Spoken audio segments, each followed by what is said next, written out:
ಸುಖ ಆದ್ರೆ ಒಂದು 50 ಹೋಳಿಗೆ ನೀಡ್ತೀನಪ್ಪ ಉಣ್ಣವಾಗ, ತೆಗಿರಿ ಅಂತ ಅಂದ್ರೆ ಒಮ್ಮೆ ಹೋಳಿಗೆ ಉಂಡಾಗ ಸುಖ ಆಗೈತಿ, ಒಮ್ಮೆ ಅದನ್ನು ಸರಸದಾಗ ಸುಖ ಆಗೈತೆ ಅಷ್ಟು. ಇಲ್ಲಿ ಯಾವುದು ಖಾಯಂ ಸುಖ ಕೊಡ್ತೈತೆ ಅಂತಿಲ್ಲ.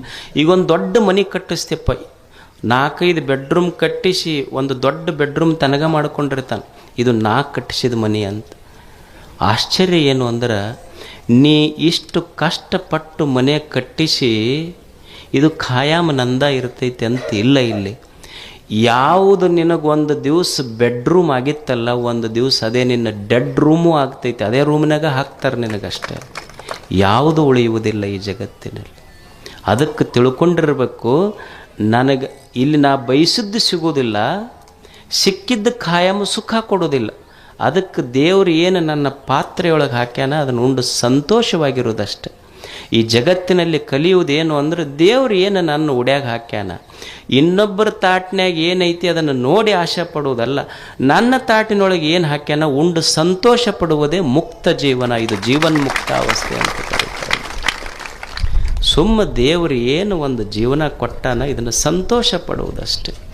ಅದಕ್ಕೆ ಜೀವನ ಅಂದ್ರೆ ಇಷ್ಟೇ ಕಲಿಯೋದು. ಒಂದು ಜ್ಞಾನ ಇರಬೇಕು, ಜ್ಞಾನ ಬೇಕಂದ್ರೆ ಒಂದಿಷ್ಟು ಗುರುಗಳ ಮಾತು ಕೇಳೋದು.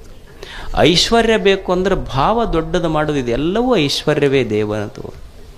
ಒಂದಿಷ್ಟು ಮುಕ್ತಾವಸ್ಥೆ ಬೇಕಾಗಿತ್ತು ಅಂದ್ರೆ, ಜೀವನ್ ಮುಕ್ತನಾಗಿ ಬದುಕಬೇಕಾಗಿತ್ತಂದ್ರೆ, ಚಿಂತೆ ಇಲ್ಲದಂಗೆ ಬದುಕಬೇಕಾಗಿತ್ತಂದ್ರೆ, ದೇವರು ಏನು ಕೊಟ್ಟಾನ ಅದರಾಗ ಸಂತೋಷವಾಗಿ ಬದುಕುವುದು ಮನುಷ್ಯ ಅಷ್ಟೆ.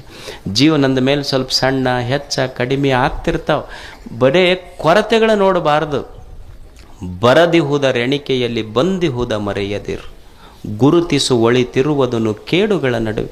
ಬರೇ ಇಲ್ಲದಕ್ಕೆ ಭಾಳ ತಲೆ ಕೆಡಿಸ್ಕೋಬಾರದು. ಈಗ ಪಾಲಕರು ಇರ್ತಾರೆ, ಏನ್ರಿ ನನ್ನ ಮಗ ಡಾಕ್ಟರ್ ಮಾಡ್ಬೇಕಂದೆ ಓದಲಿಲ್ಲ, ಇಂಜಿನಿಯರ್ ಮಾಡ್ಬೇಕಂದೆ ಓದಲಿಲ್ಲ, ಲಾಯರ್ ಮಾಡ್ಬೇಕಂತೆ ಓದಲಿಲ್ಲ, ಬರೀ ಹಳ್ಳ್ಯಾಗ ಕುಂತ ನೋಡ್ರಿ ಒಕ್ಕಲ್ತನ ಮಾಡ್ಕೊಂತಂತ ಮಕ್ಕಳಿಗೆ ಹಿಂಗೆ ಬೈಬಾರ್ದು. ಆತು ನೀವು ಓದಿಸಿ ಅಮೇರಿಕದಾಗ ಕಳಿಸಿದ್ರೆ ಏನು ಮಾಡ್ಬೋದಾಗಿತ್ತು, ನಿನಗೆ ಭಾಳ ಅಂದ್ರೆ ತಿಂಗಳಿಗೆ 1 ಲಕ್ಷ ರೂಪಾಯಿ ಕಳಿಸ್ತಿದ್ದು. ನಾವು ಹೆಂಗೆ ಜೀವನ ಕಟ್ಟೋದು ಅಂದ್ರೆ, ನನ್ನ ಮಗ ಓದಿ ಇಂಜಿನಿಯರ್ ಡಾಕ್ಟರ್ ಲಾಯರ್ ಆಗಿ ಅಮೇರಿಕಕ್ಕೆ ಹೋಗಲಿ ಅಂತ ಅಮೇರಿಕದಕ್ಕೆ ಕಳಿಸಿದ ತಂದೆ ಶ್ರೀಮಂತ ಅಂತ ಅಲ್ಲ. ರಾತ್ರಿ 9 ಆದ ಮೇಲೆ ಯಾವ ಮಗ ಬಂದು ನನ್ನ ಮಗ ಯಾವ ತಂದೆ ಜೊತೆಗೆ ರಾತ್ರಿ ಊಟ ತನ್ನ ಮಗ ಕುಂತು ಮಾಡ್ತಾನಲ್ಲ, ಆ ತಂದೆ ನಿಜವಾಗ್ಲೂ ಶ್ರೀಮಂತನೇ. ನನ್ನ ಮಗ ರಾತ್ರಿ ಊಟ ನನ್ನ ಜೊತೆಗೆ ಉಣ್ತಾನಲ್ಲ, ಉಣ್ಣುವಾಗ್ಯಪ್ಪ ಆರಾಮದಿಲ್ಲ ಅಂತ ಕೇಳ್ತಾನಲ್ಲ, ಇದಕ್ಕಿಂತ ದೊಡ್ಡದು ಏನು ಬೇಕು ಹೇಳಿ? ಏನೈತಿ ಅದನ್ನು ಒಪ್ಕೋ, ಇದ್ದಿದ್ದನ್ನು ಗೌರವಿಸು ಮೊದಲು. ಈಗ ನಮಗೊಂದು ಸಣ್ಣ ಬಿಳೆ ಕೂದಲು ಬರ್ತೈತಿ, ಒಂದು ಬಿಳೆ ಕೂದಲು ಬಂದ್ರೆ ಸಾಕು, ಹಂಗೆ ಆ ಕಡೆ ಈ ಕಡೆ ಕನ್ನಡಿಯಾಗ ನೋಡ್ತಿರ್ತೀವಿ ನಾವು, ಏನು ಅದನ್ನು ತೆಗೆದಿದ್ದು ಒಂದೇ ಬಂದೈತೆ, ಅದು ಇನ್ನೂ ಭಾಳ ಬಂದಿಲ್ಲ. ಒಂದೇ ಬಿಳೆ ಇಷ್ಟು ತಲೆ ತುಂಬ ದೇವ್ರ ಕರೆ ಕೂದಲ ಕೊಟ್ಟರು ನಮ್ಮ ಲಕ್ಷ್ಯ ಅದರ ಕಡೆ ಇಲ್ಲ, ಒಂದು ಬಿಳೆ ಕೂದಲ ಕಡೆ ಹೋಗ್ತಿರ್ತೈತಿ.